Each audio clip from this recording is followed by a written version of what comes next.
సరే గురువుగారు. తర్వాత మకర రాశి.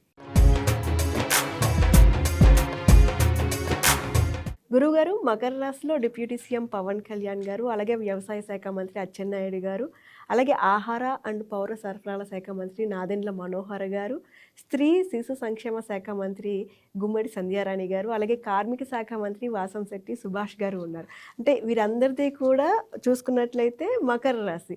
మనకు అందుతున్న సమాచారం ప్రకారం శ్రీ పరాభవ నామ సంవత్సరంలో వీరికి రాశి ఫలాలు ఎలా ఉండబోతున్నాయి గురువుగారు? వీరికి గ్రహ సంచారం మిశ్రమంగా ఉంది. మిశ్రమంగా అంటే శుభాశుభ ఫలితాలను ఇచ్చే విధంగా ఉంది. అయితే అంటే ఏమిటి, నమ్మిన వారి నుంచి ఎదురు దెబ్బలు తగులుతాయి. వీరు మంచివారు కాదు, మనల్ని ఇబ్బంది పెడతారు అని ఎవరినైతే వీళ్ళు అనుకుంటారో వాళ్ళే వీళ్ళకి సమస్య వచ్చినప్పుడు సహాయపడతారు. ఈ పరిస్థితి ఉంటుంది. అంటే వీరు సహాయపడే వాళ్ళని నమ్మలేరు, అది కూడా ఉంది. వీరికి ఎదురు దెబ్బలు తగిలే పరిస్థితి ఉన్నది. అందువల్ల ప్రతికూలమైనటువంటి ఈ పరిస్థితులు ఉన్నాయి.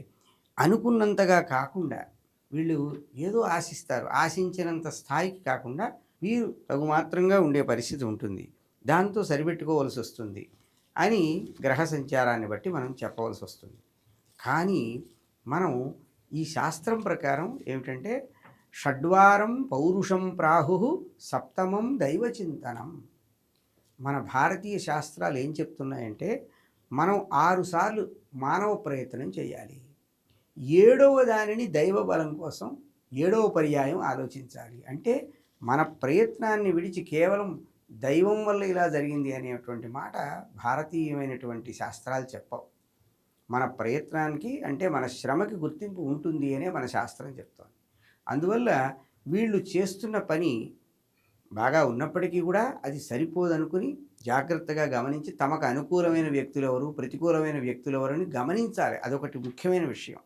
వీళ్ళకి అనుకూలమైనవి చెప్పేవాళ్ళు ఎవరు, వీళ్ళకి సహాయం చేస్తున్న వాళ్ళు ఎవరు, అనుకూలంగా మాట్లాడుతూ సహాయం చేయని వాళ్ళు ఎవరు, అంటే వీళ్ళకి సహకరించని వాళ్ళు ఎవరు. సహాయం అక్కర్లేదు, సహకారం ఉండాలి కదా. ఎందుకంటే వారి యొక్క ఆ మంత్రాంగం ప్రధానంగా వారు ఏ శాఖకి చెందినవారో ఆ శాఖలో అందరూ వీరు చెప్పిన విధంగా నడుచుకుని పనిచేసే వాళ్ళు ఉండాలి. లేకపోతే విజయం అనేది అందరినీ వీరు నడిపించిన దాన్ని బట్టి వస్తుంది, ఆ అందరితో కలిసి చేసే పనిని బట్టి వస్తుంది. అందువల్ల వీరు చక్కగా విజయం సాధించడం కోసం జాగ్రత్తగా అందరినీ గమనించుకుంటూ తమకు అనుకూలమైనటువంటి అలాగే పనిచేసేటువంటి వాళ్ళని గుర్తించి వాళ్ళ ద్వారా వీళ్ళు సాధించవలసినవి సాధించి విజయాన్ని పొందవచ్చు. ఆ విధమైనటువంటి ఫలితాలు వీరికి మనం సూచించగలం.